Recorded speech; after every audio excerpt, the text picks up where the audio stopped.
వరంగల్ హనుమకొండలో వరదలు తగ్గాయి. రోడ్ల పునరుద్ధరణ పనులు కొనసాగుతున్నాయి. రోడ్లపై పేరుకుపోయిన రాళ్లు, మట్టి కుప్పలు, చెత్త తొలగిస్తున్నారు. అటు ఇవాళ వరద ప్రభావిత ప్రాంతాల్లో సీఎం రేవంత్ రెడ్డి పర్యటించనున్నారు. కాసేపట్లో హుస్నాబాద్, వరంగల్లో సీఎం ఏరియల్ సర్వే నిర్వహించనున్నారు. హనుమకొండలోని పలు ప్రాంతాలను స్వయంగా పరిశీలించనున్నారు. వరంగల్ కలెక్టరేట్లో అధికారులతో సమీక్షించనున్నారు.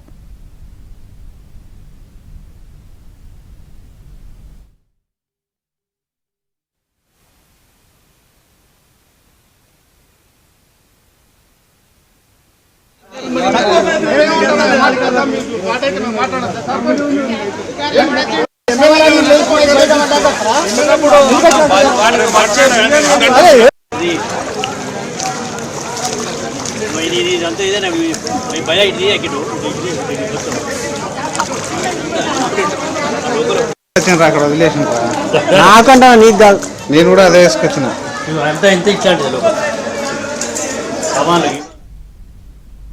ఇక వరంగల్లో ప్రస్తుత పరిస్థితిపై మరింత సమాచారాన్ని మా ప్రతినిధి నవీన్ అందిస్తారు. వరంగల్ నగరంలో వరదలు సృష్టించిన బీభత్సం అంతా ఇంత కాదు. వరదలు ఒక విధ్వంసాన్ని సృష్టించాయని చెప్పాలి. చాలా కాలనీలు జలదిగ్బంధంలో ఉన్నాయి.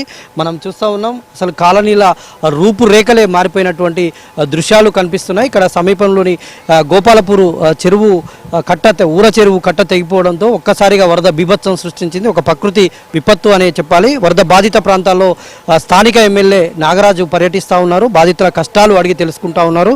మాట్లాడించేటువంటి ప్రయత్నం చేద్దాం. సార్ చెప్పండి, ఈ వరదలకు అసలు కారణం ఏంటి? అంటే గోపాలపూర్ చెరువు కట్ట తెగిపోవడానికి కారణం ఏంటని అధికారులు మీ దృష్టి? ఈ బీభత్సం 12 తర్వాత స్టార్ట్ అయింది. 12 గంటల తర్వాత 3 గంటలకు నాకు ఫోన్లు వచ్చాయి. సార్ చెరువు నిండిపోతుంది, ఓవర్ఫ్లో అవుతుంది, భయంగా ఉంది, తెగిపోయేటట్టుందని కాలనీ ప్రెసిడెంట్ అయిన ప్రభాకర్, తర్వాత దశరథం గారు చెప్పగానే నేను ఇమ్మీడియట్లీ కార్పొరేటర్కు, మా హరిబాబు డివిజన్ అధ్యక్షునికి ఫోన్ చేసి మీరు వెళ్ళండి, తక్షణం ఏం సాయం చేయగలుగుతాం చూడండి అంటే, ఎక్కడ పోయినా కూడా నీరు ప్రవహిస్తుంది, ఎటు దిగ్బంధంలో ఉండిపోయింది, సాయం చర్యలు చేయలేకపోయినారు. వచ్చేసింది వెనకకి వచ్చి అధికారులను అందరినీ 4 గంటలకే ఫోన్ చేసి చెప్పాను, ఇట్లా చెరువు తెగే విధంగా ఉందని కలెక్టర్ గారికి, కమిషనర్కు అందరికీ అలర్ట్ చేసిన, సిపికి కూడా చెప్పడం జరిగింది. అందరికి చెప్పినాక తక్షణమే వారు ఏ విధంగా సాయం చేయాలని చేసిండ్రు. కానీ ఈ ఏదైతే డ్యామేజ్ జరగాలనో జరిగిపోయింది. ఎందుకంటే గత పాలకులు, ఎందుకు చెప్తున్నా అంటే గత పాలకులు చేసిన పాపాన్ని 2 ఏళ్ల నుండి మోస్తున్నాం. ఇదే దానికి నిదర్శనం. ఈరోజు ఇంత బీభత్సంగా అయిందంటే FTLలో ఇష్టారాజ్యంగా పర్మిషన్లు ఇచ్చింది, ఇండ్లు కట్టేసింది, చెరువునంతా దోసుకున్నారు. చెరువునంతా దోసుకొని ఈరోజు ఆ చెరువును లేకుండా చేసే వరకు ఆ నీళ్ళు ఎక్కడ పోతాయి? మొత్తం కలిపి మన ఫస్ట్ ఈ యొక్క వివేక్ నగర్ కాలనీ మీద పడ్డది. తెగంగానే చెరువు తెగిపోయింది. అది ప్రొక్లైన్లు వచ్చినా, JCBలు వచ్చినా అది అసలు గేట్లు బ్రేక్ కాలే. నిన్న నైట్కు లాస్ట్కు పెద్ద క్రేన్స్ తెచ్చి దాని క్రేన్స్తో లాగితే నీళ్లు మొత్తం అటు ఫ్లో అటు వెళ్ళిపోయి ఇప్పుడు సేఫ్గా ఉన్నారు వీళ్ళు. అది దీనిపైన సీఎం గారు వస్తున్నారు. మధ్యాహ్నం సమీక్ష ఉంది.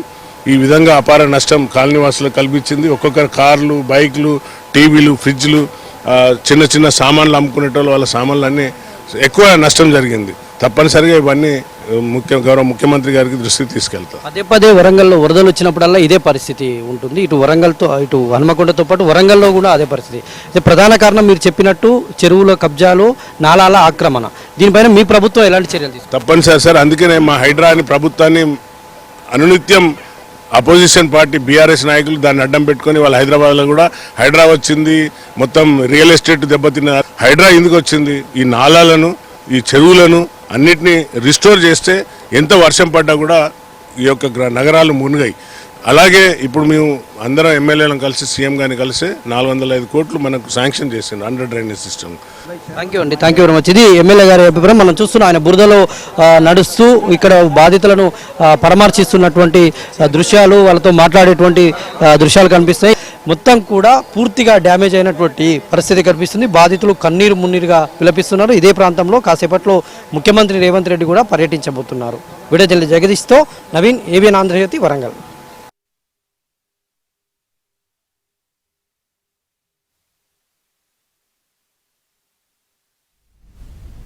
హనుమకొండ అమరావతి నగర్లో వరద ముంపు ప్రాంతాల్లో కలెక్టర్ స్నేహ సబరీష్ పర్యటించారు. అధికారుల నిర్లక్ష్యం వల్లే కాలనీలోకి వరద పోటెత్తిందని కలెక్టర్ను బాధితులు నిలదీశారు. గోపాలపురం చెరువు డక్టు గేట్లు ముందే ఓపెన్ చేసి ఉంటే వరదలు ముంచెత్తేవి కావు అని బాధితులు అన్నారు.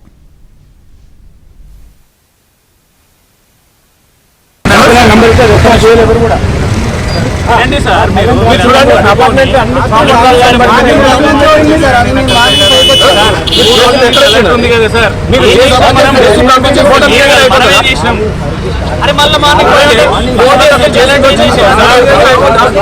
Please give me that answer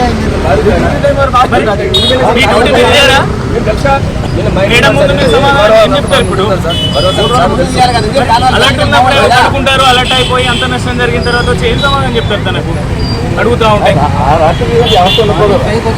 ఇది ఇప్పటి సమస్య కాదు కదా అది గత 4 సంవత్సరాలు ఉంది కదా మేడం అలర్ట్ ఉండాలి కదా ఏం చేసి మీరు ఏం ట్రై చేస్తారు